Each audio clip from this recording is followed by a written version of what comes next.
शिक्षा चैनल में आपका हार्दिक स्वागत है। आज हम राजस्थान के प्रमुख क्रांतिकारी या स्वतंत्रता सेनानी में हमने कई राजस्थान की महान क्रांतिवीरों का हमने अध्ययन कर लिया और आज आगे हम सागरमल गोपा के बारे में हम विस्तार से अध्ययन करेंगे, क्योंकि जैसलमेर में जन जागृति का जो कार्य किया, सामंती अत्याचार से मुक्त किया, करवाया जैसलमेर को, तो वे थे सागरमल गोपा। सागरमल गोपा राजस्थान के वो महान क्रांतिकारी थे जिन्होंने सबसे ज्यादा कष्ट सहन किए मातृभूमि को आजाद कराने के लिए। और जैसलमेर राजनीति से पिछड़ा हुआ क्षेत्र था। 1940 तक वहाँ किसी प्रकार की राजनीतिक हलचल नहीं थी। उस क्षेत्र के अंदर, जैसलमेर क्षेत्र के अंदर जन जागृति लाने का श्रेय दिया जाता है, वो दिया जाता है सागरमल गोपा को। सागरमल गोपा ने जनता के हले के अंदर लोकतांत्रिक विचारधारा के लिए, जन जागृति के लिए, सामंती शासक के अत्याचार से मुक्त कराने के लिए, देश को आजाद कराने के लिए जो ठोस कदम उठाए वो सागरमल गोपा ने उठाया। सागरमल गोपा के समय वहां के शासक थे जवाहर सिंह।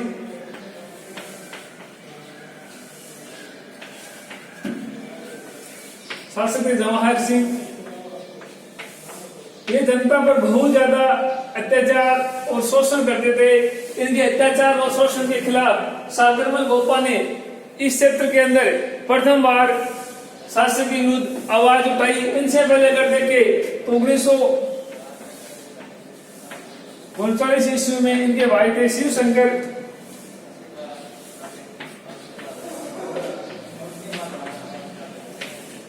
शंकर गोपा। उन्होंने जैसलमेर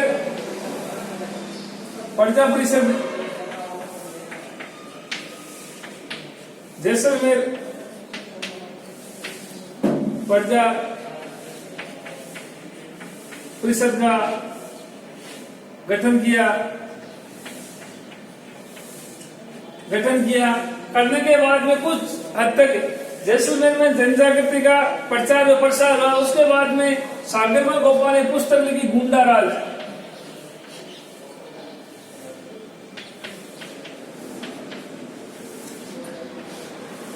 गुंडा राज पुस्तक के अंदर जवाहर सिंह के अत्याचार और शोषण को उन्होंने अपनी पुस्तक में लिखा। और लिखने के बाद में जवाहर सिंह को इतना भयभीत हुआ कि कहीं ये गुंडा राज पुस्तक संपूर्ण भारतवर्ष में मुझे बदनाम न कर दे।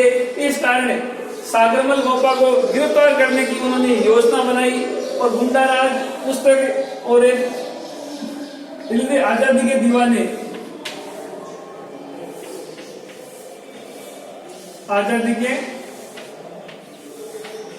दीवाने ये बहुत अत्याचारी शासक थे और उन्होंने गुंडा राज और आजादी के दीवाने नामक पुस्तकें लिखी। और पुस्तकें लिखने के बाद में इन पर पाबंदी लगा दी गई थी और किसी प्रकार से वह सागरमल गोपा का खुलकर विरोध करने लगे थे। जबकि सागरमल गोपा के जो पिताजी थे वो जवाहर सिंह के शासनकाल में कर्मचारी थे। और ये पुस्तक लिखने के बाद में जैसलमेर शासक के अंदर खलबली मच गई। इसको ध्यान में रखते हुए उनको 1941 के अंदर उन पर अमानवीय अत्याचार किए गए थे। उसके बाद में जैसलमेर रियासत छोड़कर नागपुर चले गए। ये नागपुर चले गए और नागपुर रहने लगे। उसी वजह से इनके पिताजी की 1941 में मृत्यु हो जाती है।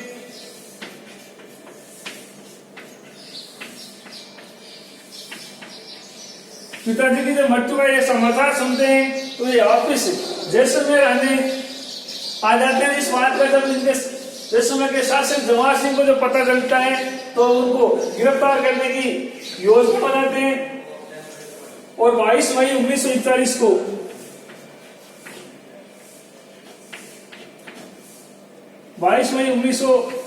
को इनको गिरफ्तार कर लिया जाता है। यानी 21 मई 1941 को सागरमल गोपा को गिरफ्तार कर लिया जाता है और जेल में डाल दिया जाता है। 6 वर्ष की कठोर कारावास,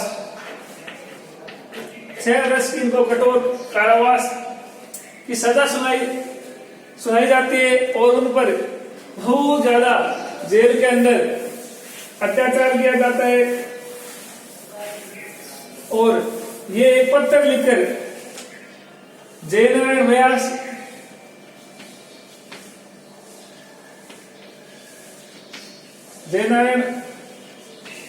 व्यास और शेख अब्दुल्ला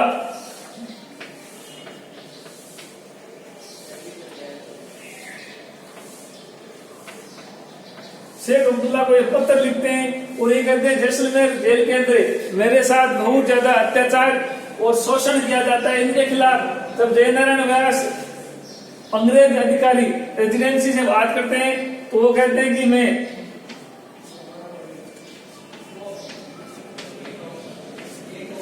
5 अप्रैल को जैसलमेर जाकर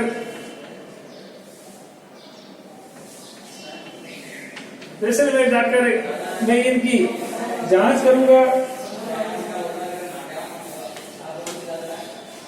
कहता है मैं 5 अप्रैल को जैसलमेर जाकर मैं इनके खिलाफ जांच करूंगा कि वास्तव में सागरमल गोपाल पर जेल के अंदर अत्याचार हो रहा है या नहीं हो रहा है। और इससे पहले ही वहां एक ऐसा ही थे सब इंस्पेक्टर जेल के अंदर गुमान सिंह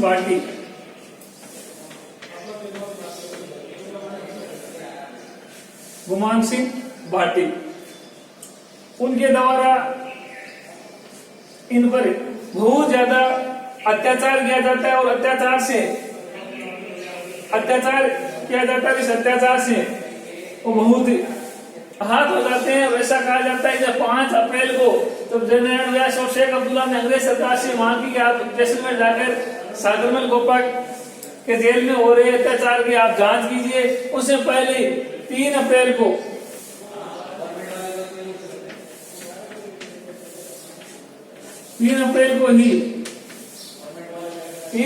ही इन पर मिट्टी का तेल डोलकर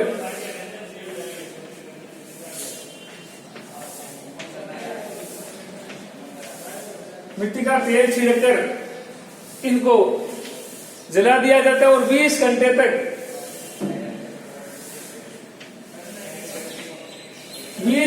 किसी प्रकार की चिकित्सा सुविधाएं उपलब्ध नहीं करवाते हैं। और 4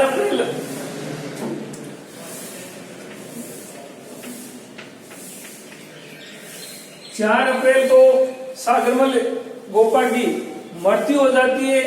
और मृत्यु होने के बाद 5 तारीख को अंग्रेज अधिकारी आता है, उससे पहले ही गुमान सिंह भाटी के द्वारा इनकी हत्या कर दी जाती है। इस हत्या के खिलाफ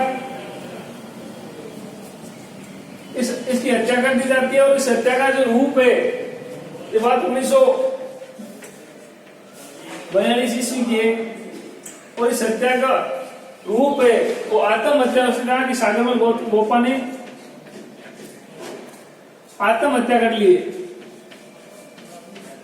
आत्महत्या का आरोप लगा दिया जाता है। और इस प्रकार कई बार ये प्रश्न पूछा जाता है, परीक्षा में प्रश्न पूछा है कि सागरमल गोपा का किस रियासत से संबंधित था, तो रियासत थी जैसलमेर।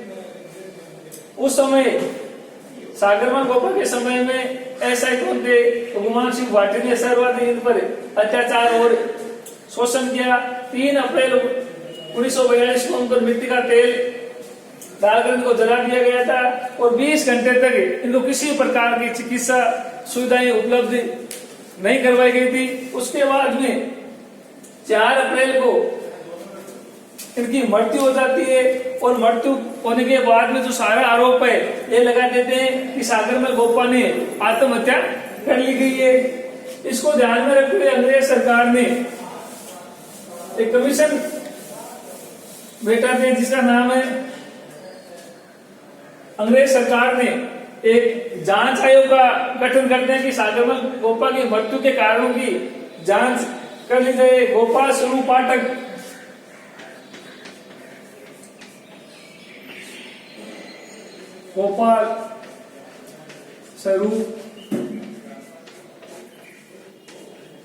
पाठक के नेतृत्व में जांच आयोग भेजते हैं।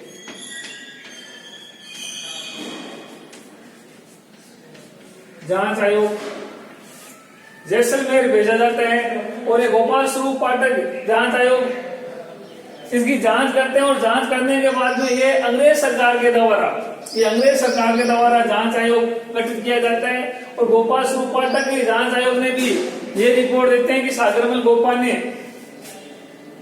जेल के अंदर केरोसिन तेल डालकर आत्महत्या कर ली थी।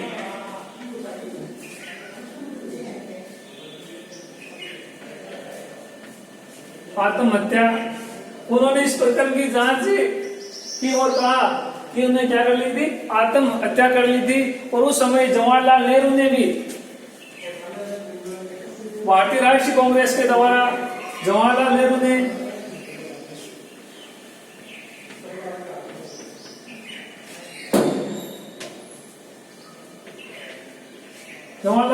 जयनारायण व्यास को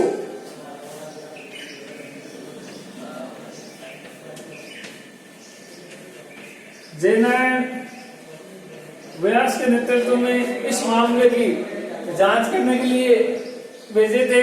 और उन्होंने कहा कि ये गुमान सिंह भाटी और जवाहर सिंह के अत्याचार से इनकी जेल के अंदर यातनाएं देकर मिट्टी का तेल डालकर इनको जला दिया गया था।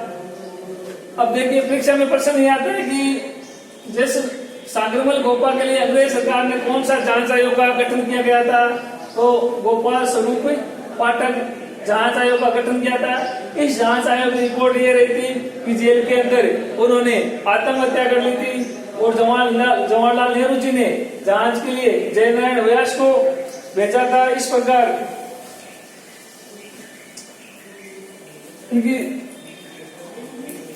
प्रकार जैसलमेर के अंदर सामंती शासन के विरुद्ध संगठित रूप से आवाज उठाई गई थी। इस प्रकार 30 मार्च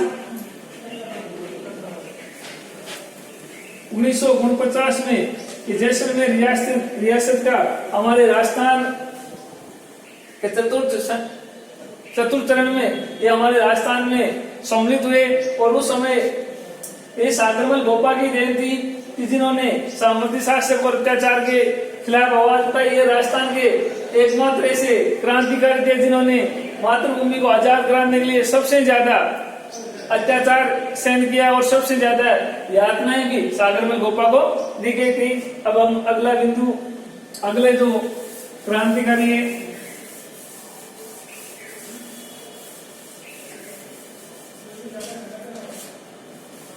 वह हीरालाल शास्त्री।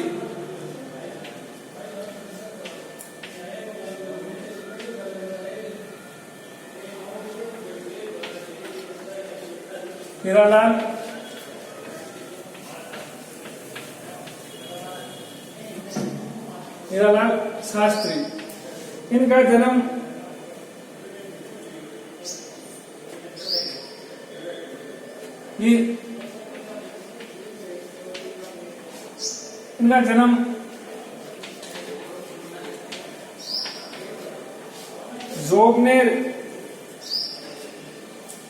जोबनेर जयपुर में इनका जन्म हुआ था। और इनकी जो प्राथमिक शिक्षा है, प्राथमिक 24 नवंबर 1899 ईस्वी में इनका जन्म जोबनेर जयपुर के अंदर इनका जन्म हुआ था। और प्राथमिक शिक्षा है 10वीं तक शिक्षा है वो जोबनेर के अंदर भी। और बीए की शिक्षा उन्होंने जयपुर से प्राप्त की थी। ऐसा कहा जाता है कि हीरालाल शास्त्री का एक बार 7 साल तक उन्होंने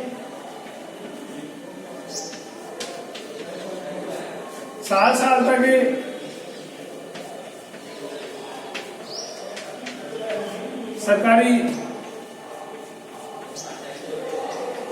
नौकरी की। और ऐसा कहा जाता है कि 1927 में इनका संपर्क अर्जुनलाल शेट्टी से हुआ था।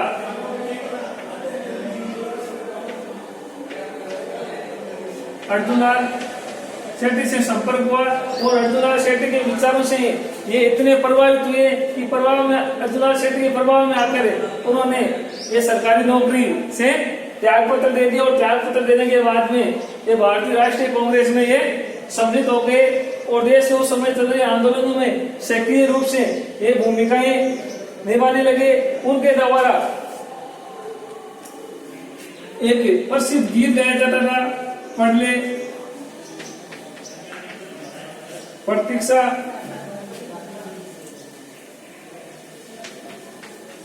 पढ़ ले प्रतीक्षा नमो नमः, पढ़ ले प्रतीक्षा नमो नमः।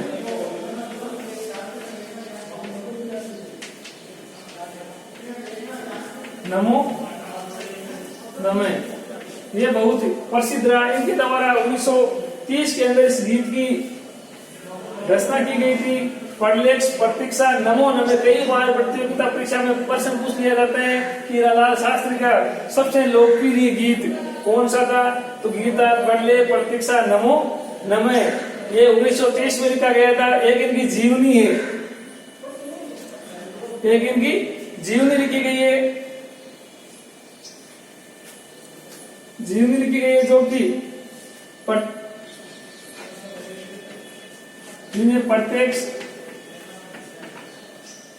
जीवनी प्रत्यक्ष जीवन शास्त्र।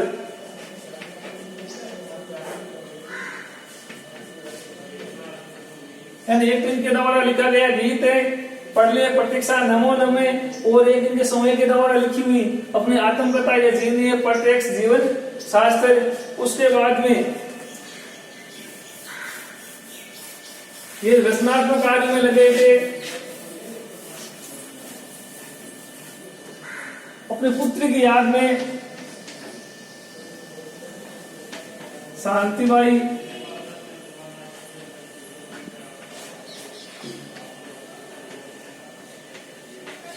कुटीर, शांतिबाई जीवन कुटीर संस्था, जीवन कुटीर संस्था की स्थापना की। ये स्थापना निवाई के अंदर जो कि टोंक के अंदर है।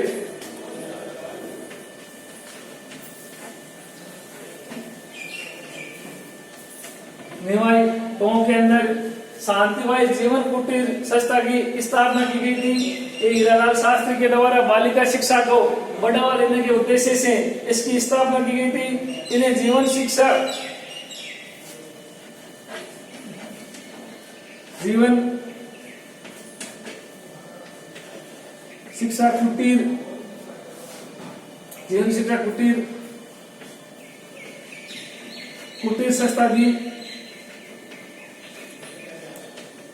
संस्था भी आ जाता है, संस्था भी कहा जाता है। इनमें सबसे महत्वपूर्ण भूमिका हीरालाल शास्त्री की थी, और आगे जाकर वनस्थली विद्यापीठ विश्वविद्यालय के नाम से वर्तमान में वनस्थली विद्यापीठ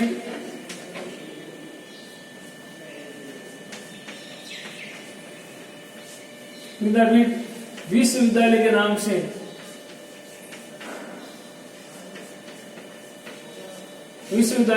से जानी जाती है, जो कि निवाई टोंक के अंदर है। और वर्तमान में ये भारत की, राजस्थान की नहीं बल्कि भारत की नहीं जबकि अंतर्राष्ट्रीय स्तर पर बालिका शिक्षा का ये प्रमुख केंद्र है वनस्थली विद्यापीठ विश्वविद्यालय, जो कि टोंक निवाई के अंदर है। उसके बाद में उनके द्वारा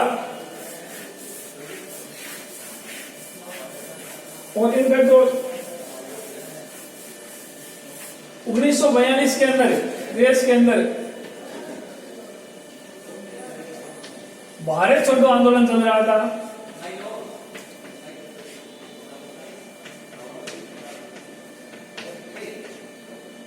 भारत छोड़ो आंदोलन, उस समय एक सरकार सरकार और शास्त्र के बीच में एक समझौता हुआ था।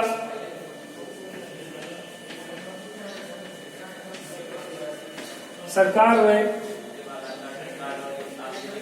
हीरालाल शास्त्री के बीच में एक समझौता हुआ।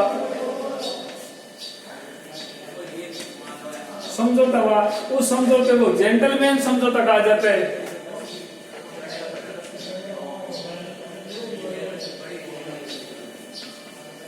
जेंटलमैन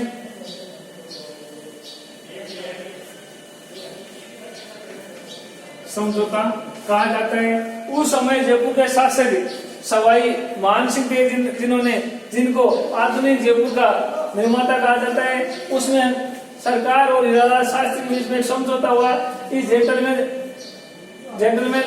इस्माइल थे, सरकार को इस्माइल और ये हीरालाल शास्त्री थे। इनके बीच में ये समझौते की प्रमुख यह शर्तें थी कि हीरालाल शास्त्री जी बाहर छोड़ो आंदोलन में भाग नहीं लेंगे और सरकार से मांग की गई थी, आप भी किसी प्रकार का अंग्रेजी सरकार की आप सहायता नहीं करोगे और क्रांतिकारी शांतिपूर्ण धरना प्रदर्शन कर सकते हैं। इस समझौते को जेंटलमैन समझौता कहा जाता है। यह समझौता हुआ था 1942 में। उसके बाद में सरकार का मिर्जा इस्माइल था,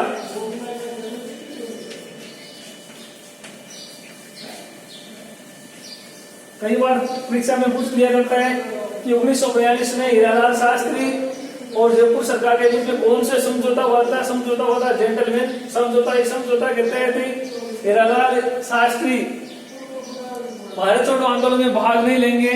उसके बाद में जमनलाल बजाज के कहने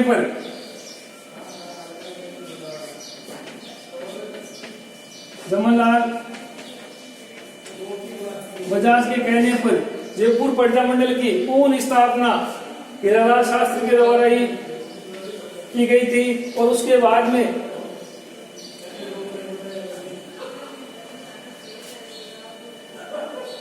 दिसंबर जमनलाल बजाज के कहने पर हीरालाल शास्त्री ने वापस जयपुर प्रजा मंडल की स्थापना की गई। स्थापना करने के बाद के अंदर उनके द्वारा ये राजस्थान के प्रथम मनोनीत मुख्यमंत्री होने का उन्हें गौरव प्राप्त है। यानी राजस्थान के प्रथम मनोनीत मुख्यमंत्री होने का गौरव प्राप्त हीरालाल शास्त्री ने। और जो राजस्थान का जो चौथा चरण हुआ था एकीकरण का, उस चौथे चरण के लिए 30 मार्च 1949 को उसके ये प्रधानमंत्री थे। और 31 मार्च 1949 से लेकर 1951 तक भारत के प्रथम मनोनीत मुख्यमंत्री रहे थे। उन्हें जो पद की जो शपथ है वो सवाई मान सिंह के द्वारा दिलाई गई थी। इसी के बाद में 16 दिसंबर 1974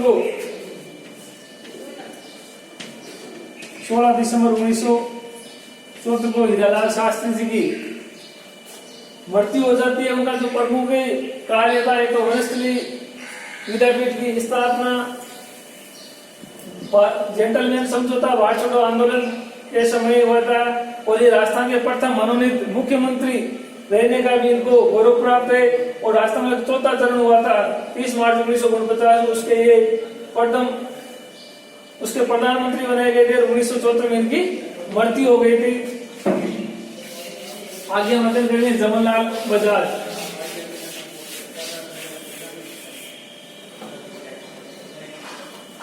जमनलाल बजाज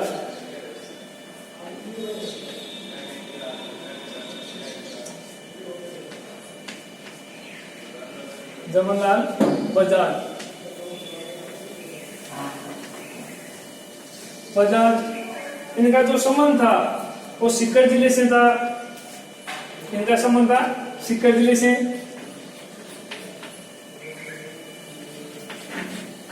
फांसी का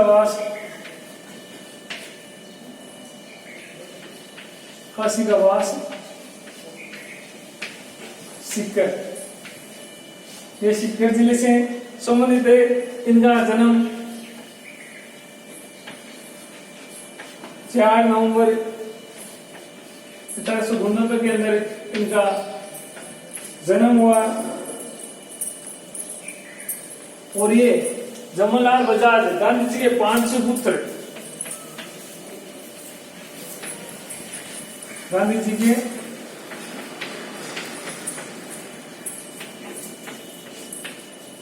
5 पुत्र, और ये गांधी जी को अपने पिता के समान मानते थे। 1920 में कांग्रेस के कोषाध्यक्ष भी बने थे।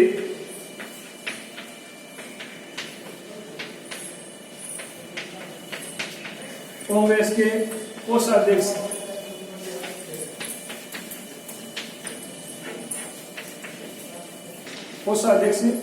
कोषाध्यक्ष बने थे। और 1921 में जो नागपुर अधिवेशन हुआ था उसमें भी उन्होंने अपनी महत्वपूर्ण भूमिका निभाई थी। और प्रथम विश्व युद्ध में अंग्रेज सरकार की मदद करने के लिए गांधी जी को केसर-ए-हिंद की उपाधि दी गई थी। केसर-ए-हिंद की उपाधि दी गई थी। इस उपाधि के फलस्वरूप जहां गांधी जी काम करते थे वहीं जमनलाल बजाज काम करते थे। जमनलाल बजाज को भी राय बहादुर की उपाधि दी गई थी।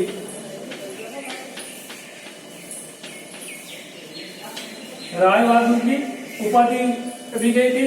और बाद में अश्व आंदोलन के समय केसर-ए-हिंद की उपाधि गांधी जी ने त्याग दी थी। इसी प्रकार राय बहादुर ने भी ये उपाधि वापस अंग्रेज सरकार को लौटा दी गई थी। उनके द्वारा सत्याग्रह आश्रम की स्थापना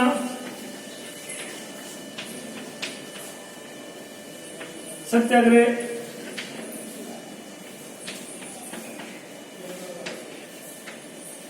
आश्रम की स्थापना की गई थी। वर्धा के आश्रम की स्थापना की गई थी वर्धा में 1935 में।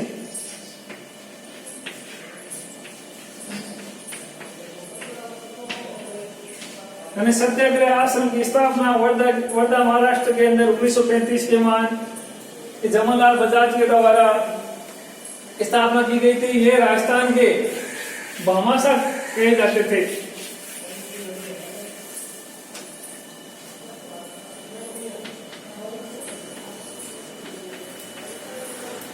राजस्थान के भामाशाह, क्योंकि उन्होंने भारतीय स्वतंत्रता संग्राम में गांधी जी के द्वारा जो रचनात्मक कार्य होते थे उन कार्य में उनके द्वारा अधिक मात्रा में दान दिया गया था। इस कारण इन्हें राजस्थान का भामाशाह भी कहा जाता है। और ये अपने आप को गुलाम नंबर 4 समझते थे। गुलाम नंबर 4 देखिए, पहला गुलाम नंबर 1 हमारा भारत देश, 2 नंबर देश के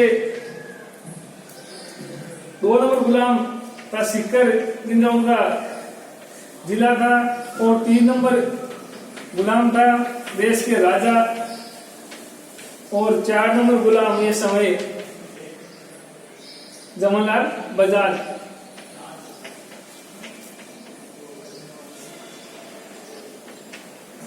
लेकिन 5 और 4 से ये अपने आप को गांधी जी के 5 पुत्र मानते थे और अपने आप को गुलाम नंबर 4 मान। उसने कहा सबसे बड़ा गुलाम तो मेरा भारत देश है, दूसरा जो सबसे बड़ा गुलाम है वो सीकर जिला है, और तीसरा है वो राजा है, भारत देश के राजा है, और चौथा गुलाम है वो मैं समय हूं।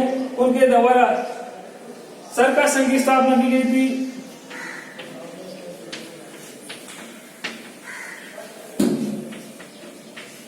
सरकार संघ की स्थापना की गई थी। और कई ऐसे रचनात्मक कार्य इनके द्वारा किया गया था। वर्धा के अंदर इनके पूर्वजों के द्वारा लक्ष्मी नारायण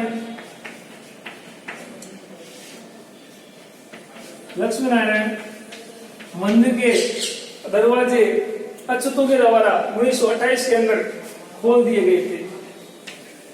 यानी गांधी जी रचनात्मक कार्य में इतने संलग्न थे कि वर्धा के अंदर उनके पूर्वजों के द्वारा लक्ष्मी नारायण का जो मंदिर था उन्हें सर्वप्रथम 1928 के अंदर सभी जातियों और धर्मों के लिए अछूतों के लिए उन्होंने इस मंदिर को भी खोल दिया गया था। इस प्रकार जमनलाल बजाज का संपूर्ण जीवन रचनात्मक कार्य और गांधी जी के साथ उनका संपूर्ण जीवन बीता और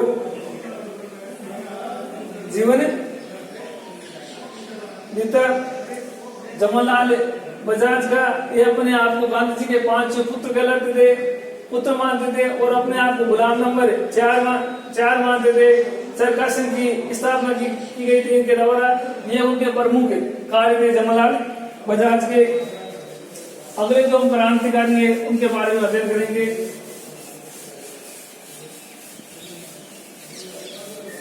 गोकुल भाई भट्ट।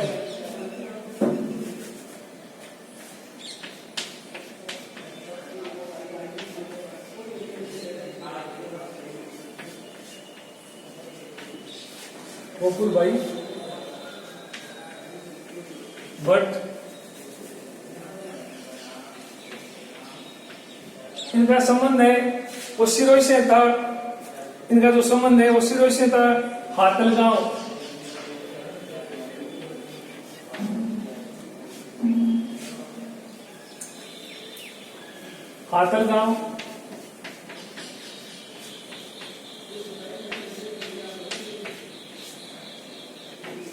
शुरू से इनका संबंध था। 1899 में इनका जन्म हुआ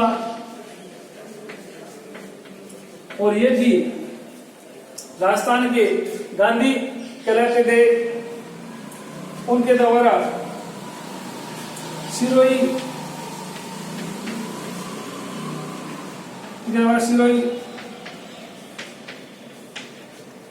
प्रजा मंडल की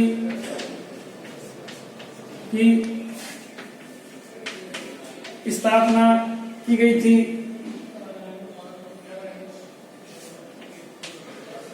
स्थापना की गई 1939 के अंदर।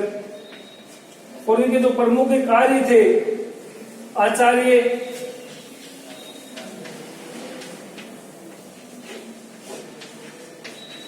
विनोबा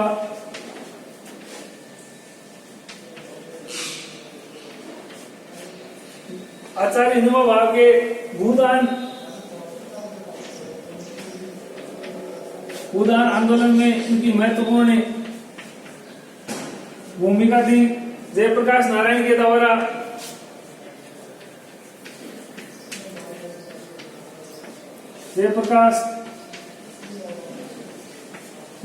द्वारा समुद्र क्रांति में भी गोकुल भाई भट्ट का महत्वपूर्ण योगदान था। उनके द्वारा आमरण अनशन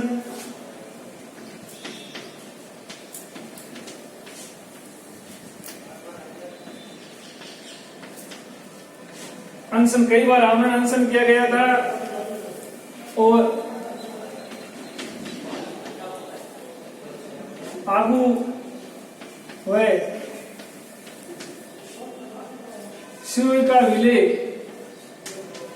राजस्थान में करवाने में इनका महत्वपूर्ण योगदान रहा था। क्योंकि जो राजस्थान का एकीकरण हुआ था उसके अंदर आगू हुए सिरोही को क्षेत्र को राजस्थान में विलय नहीं हो रहा था। आमरण अनशन करके उस क्षेत्र की जनता, सिरोही की जनता को संगठित करके उनने आगू हुए सिरोही क्षेत्र को राजस्थान में विलय कराने में इनका महत्वपूर्ण योगदान रहा। उन्हें पद्म भूषण 1971 के अंदर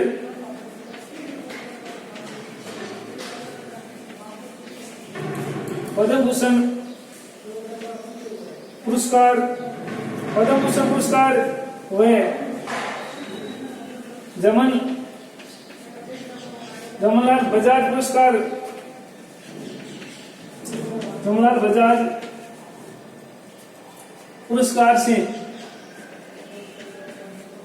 पुरस्कार से सम्मानित किया गया था।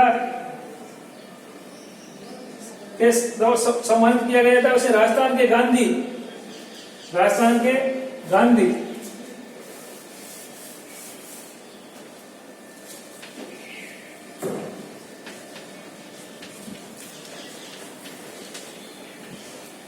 राजस्थान के गांधी की जो उपाधि दी गई थी,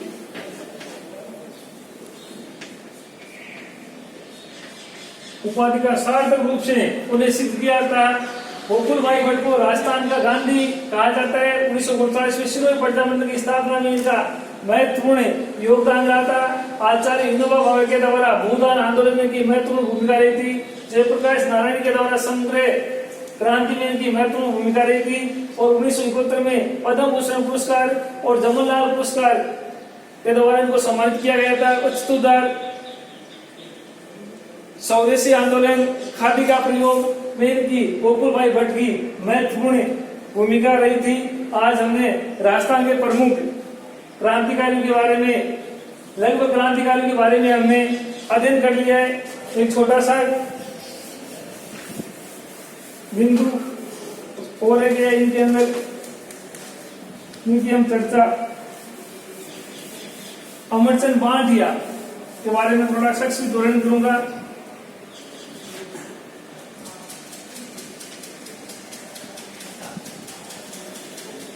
देखिए, अमरचंद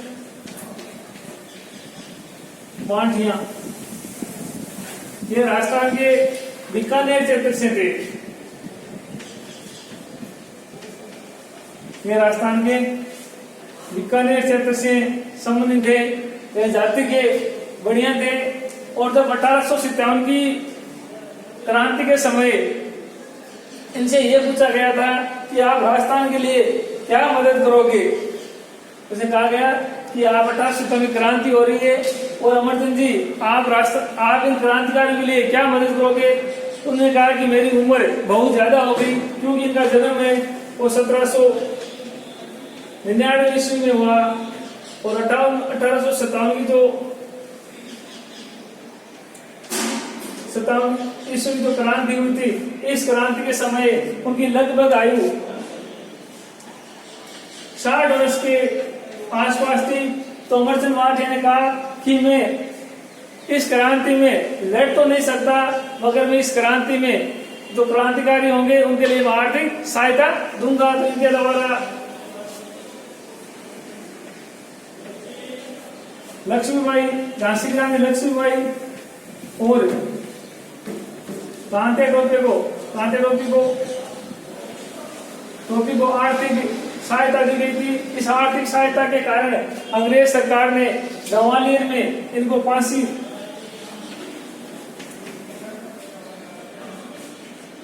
ग्वालियर में उनको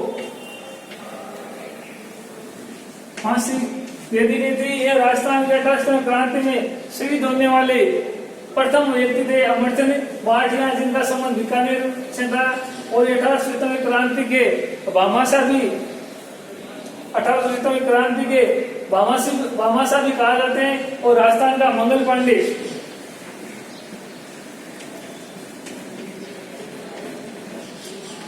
राजस्थान